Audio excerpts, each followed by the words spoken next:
Okay, so response criteria and ROC curves.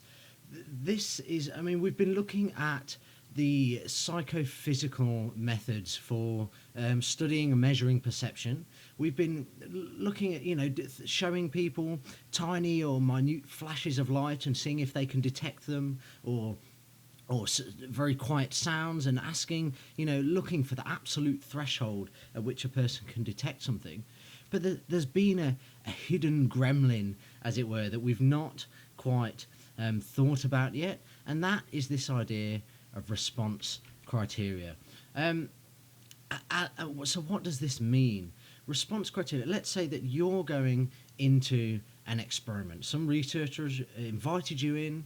They've put some pressure on you. They say, we're trying to discover the limits of human hearing, and we need you to just sit down and tell us whether or not you can hear a tone or not. And I'm going to present you with a very quiet tone, and we need to know, and then we can learn things about the human nervous system that we never knew before. So you're like, okay, I'll give it a shot. And at this point, do you walk in and make the decision that I don't want to let the researcher down, I'm only going to say yes if I'm absolutely sure that there was a tone, so that he only gets it when my nervous system did correctly hear the tone. So this could be called a conservative response, and we'll kind of break it down into these two words, conservative and liberal. So a conservative response would say no a little bit more, a bit more often. Because they only want to say yes, they heard the tone if they're absolutely sure.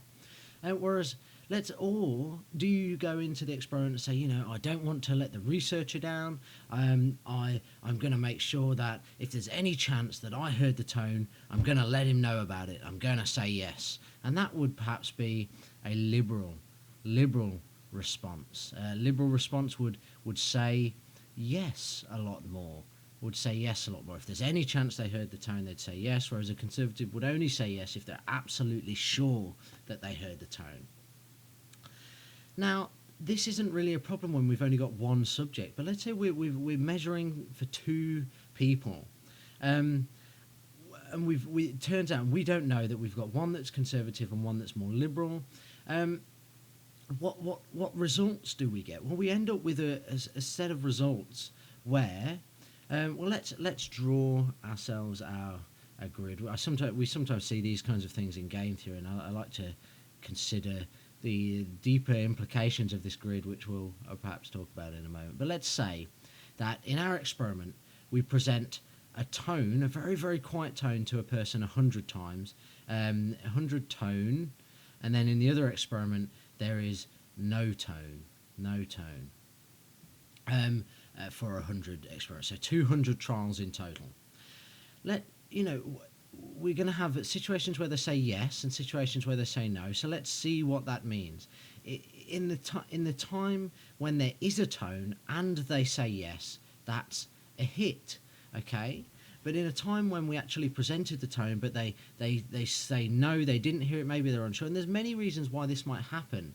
I think, classical theory might say that if there's no tone, there would be no perception, but that's not the case. There are many reasons, especially a lot to do with the top-down processing that we spoke about before, expectations. And if the tone is so quiet that it's on that threshold of hearing, we might think we heard it when we didn't, or we might not have heard it when we did. So we could say no when there was a tone, and that would be a miss. We don't want to get many misses. The other option is that in the trials where we had no tone, we could end up saying yes even though we didn't hear anything, and that would be a false alarm. Or we could end up saying no when there was no tone, and that would be a correct no, a correct rejection, let's say. Correct reject. Okay, so what's going to happen is if we've got a conservative person who's saying no a bit more, they're going to get less hits. Even if we only had the experiments where we were presenting tones, they're going to kind of say no a bit more because perhaps on some trials they're not sure that they heard it, and they're going to get more misses than hits. Whereas the liberal person who says yes a lot, they're going to get a lot more hits and a lot less misses. In that case, we might be mistakenly led to deduce that the conservative who said no a bit more actually has worse hearing. They're actually less sensitive to sound at the physiological level, and that's what we're interested in. And that would be a mistake, and we would have been fooled by a person's response criteria. And the liberal would appear to, because they got so many hits, we would say, wow, they've got fantastic hearing. But that would be wrong. It's just that they have a liberal response criteria. So the beauty of this thing called ROC curves, and in the next 2 videos perhaps we'll look at a thing called signal detection theory, is that it allows us to eliminate response criteria and allows us to draw this ROC curve we'll see represents a person's sensitivity whilst eliminating response criteria. Before I get into this, it's useful just to think about, I think, almost as a bit of a life philosophy, as response criteria in the different situations of our lives. Take an obvious example is, say, a doctor. Doctor, what do we want from our doctor? Or if you happen to be a doctor, what kind of doctor are you? If you're diagnosing somebody, if you were perhaps liberal, liberal would be very good for the patient. Okay, if you're liberal, you get a lot of hits, you say yes a lot. If there's the slightest chance that your patient has a tumour or something wrong with them, you're like, okay, there's a slight chance, I don't want to miss this, so we'll send you off for tests, so we can be conclusive about it. The upshot of that is that, yes, you don't miss many cases. You get a lot of hits, you don't miss many tumours, say, but you do get quite a few false alarms. A person who's liberal is often will get a lot of false alarms because they're more likely to say yes. So they definitely get all the hits, but they might say yes when it was a false alarm. So that might annoy the accountant in the hospital who's like, okay, fair enough, you get a lot of hits, but you're sending so many people for these expensive tests that our NHS or that our hospital is paying for, and that means that it's costing us a lot of money. So try to be a bit more conservative. Don't say no unless you're a bit more sure. And the doctor's like, okay, but that's bad for us as patients because we don't want the doctor to miss if we do actually have something wrong with us. So that's one case where the response criteria can come into play. Could also come into play evolutionarily. In our evolutionary history, if you're going to sleep in a field somewhere one night on a starry, nice night and you hear a sound, what does it take? What is your response criteria that is going to trigger your fight or flight response? If you're conservative and you're like, no, it's probably not a tiger, you might get eaten more of the time. Whereas if you're a bit more liberal and you're going to say, oh God, that slight sound I think I might have heard was a tiger in the woods, I'd best get out of here, then you're a bit safer, but you end up with wasting a bit of energy on the occasional false alarm and getting everybody up in the middle of the night to move camp or whatever. Okay, so or I suppose, for most of us, let's say we have something like we're at a party and we're trying to detect the signals that somebody is into us. Somebody wants to screw our brains out, as it were. Okay, do we, or just that somebody likes us? Do we, if we're conservative and we say no, that's probably not what that signal, that gesture, that look of the eyes, that's not what they're saying. We might miss an opportunity because we say no a bit more. But we do have the positive side that we miss out any embarrassing situations where we've misconstrued and we've tried to approach them about it. Whereas if we're liberal, we get all the hits. Anybody who's interested in us can be sure that we're going to pick up on it and we're going to approach them about it. But we might get more embarrassing situations, false alarms, where we've said, oh yeah, they're into us and they're not. So this really does apply across a broad range of our lives. And I hope that you go out into your day, start thinking about your response criteria in different situations and the consequences of hits, misses, false alarms, and correct rejections. But back to our experiment then. Back to our experiment and the ROC curve. How are we going to eliminate the response criteria? How are we going to figure out how sensitive a person's physiological system is. Remember, let's say that we're doing these experiments in the 1900s, at the early start of the last century, and we've not got all the technology. We've not got MRI machines or EEGs or PET scanners to detect whether a person's neurology actually detected the sound. So we've got to somehow deduce this using our logic and deductive reasoning and some mathematics to eliminate this. We can do this. We can do this by just measuring these results. Let's begin by taking some results for these cases. Let's say this is our 100 tones, and this is our 100 no tones, NT, and then these are our yeses and no's. This is a grid just like we had before. Let's say that we'll do our conservative in green and our liberal in we've got pink here, our liberal in pink. So what's our conservative going to score on a result like this? Well, let's say that our conservative is going to say no a bit more, so they don't get all of the hits. They don't get all of the hits. So let's say that they perhaps get 60 hits, which means that they would have 40 misses, okay, just because that's what's left over. But in the case where there was no tone, because they're conservative and they're more likely to say no, they would actually score higher on the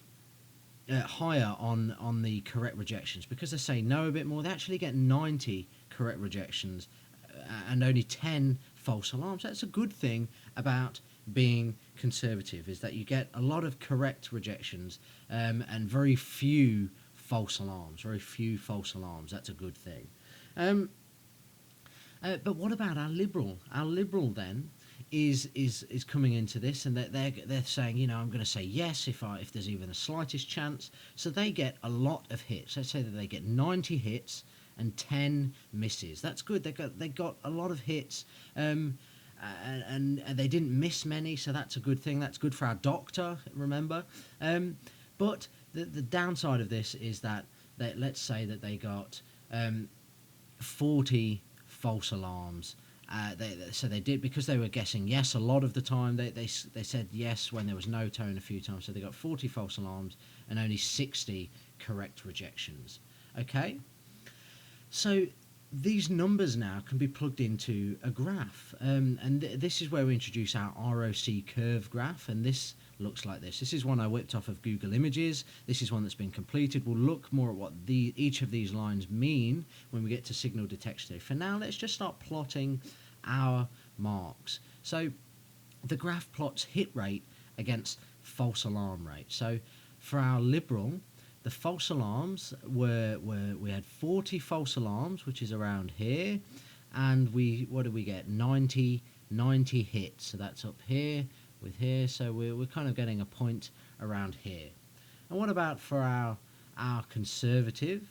Our conservative scored 60 hits and 90 false alarms, 10 false alarms, sorry, it was 90 correct rejections, so 60 hits and 10 false alarms. So we've got 60 hits and 10 false alarms, gives us a point about here. Now for our two subjects, this looks very, very different. But we can now begin to expand on this by introducing payoffs, and this is where the ROC curve really comes into its own. When we start to sway a person's decision-making process, we begin to play around with their response criteria by introducing different incentives and payoffs. So let's say we wanted to change our conservative here to a liberal. How would we do that? Well, if we wanted to do that, we could to make a person more liberal, we begin to reward the hits. Okay, we say if you get a hit, we'll give you £1,000. Okay, but for everything else, if you get a correct rejection, you only get a tenner, and if you miss or get a false alarm, you only lose £10. So there's a massive incentive now to score a hit. So let's see what happens in this case where we've changed our conservative to a liberal. Let's say that in this case, let's draw another grid again, and we've got 100 tones and 100 no tones, and we've got our yeses and nos. In this case, let's say that, remember, this is we're changing our conservative to a liberal, so C to L, we'll say conservative to liberal. What's happened? What's going to happen is, because they're trying to get more hits, let's say that we now get 98 hits from our who was previously our conservative, because they're now saying yes like crazy. They want to get, they're a smart person. They understand that the advantages of the £1,000 far outweighs the penalties of getting any other response. So they get 98 hits. But they also getting a lot of false alarms. It doesn't really matter for their experiment because they're only getting a £10 penalty for each false alarm. But the opposite of that then is that they get 2 misses and only 10 correct rejections. So they're really doing poorly on correct rejections. But they don't care because they're rich and they can now buy that new car that they've always wanted. So let's plot that on our graph, where we've made our conservative more liberal. So we said the hit rate was 98, so that's way up here. And the false alarm rate was 90, so that's way over here. So we're scoring something about there. Now, what if we wanted to change our liberal to a conservative? Well, we do just the opposite. We introduce a payoff for correct rejections. We introduce a payoff for this. The £1,000 is now for this, so there's a massive incentive to correctly reject any time that there's not a tone.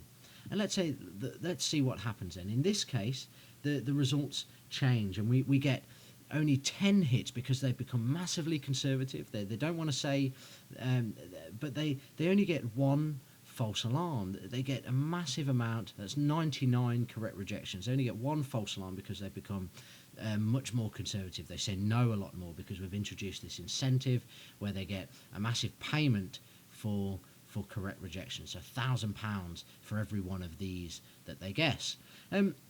So the good thing is they get a lot of correct rejections. There's a low false alarm rate. And let's plot this over. What would that be? We would get 90 misses there if there were 10 hits.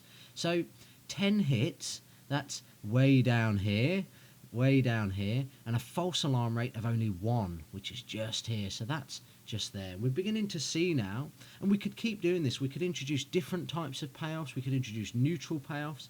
And what we find is that we now begin to get curves. And this is our ROC curve that comes from these kinds of experiments. So we plot the points for our who was initially our liberal. We plot through all of their points, even though we've played around with their response criterion, and we get this curve. And then we plot, we can introduce our curve for who was originally our conservative, even though we've played around with their response criteria as well. And it turns out that in this case, they both have the same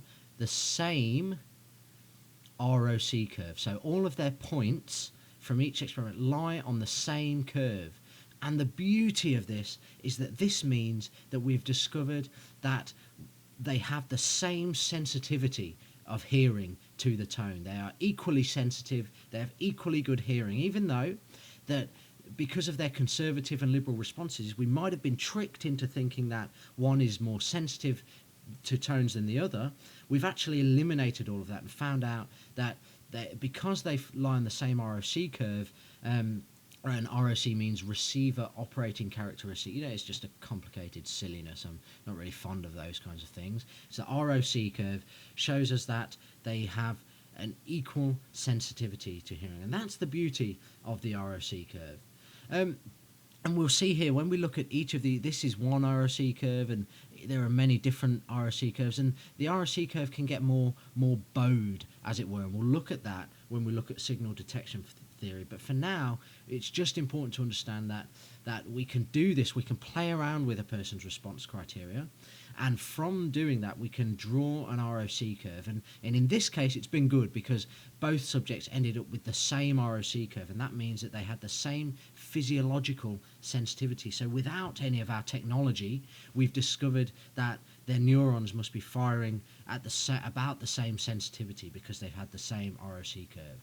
We'll look at signal detection theory next, and look at what happens how do we get different ROC curves, and this really comes from having people with different sensitivities. And the best is a person up here with a high sensitivity. They will get a very bowed ROC curve like this, whereas a person who is just apparently just randomly guessing on every single trial will have a rubbish ROC curve that's just a straight line like that. And we'll look at that in signal detection theory.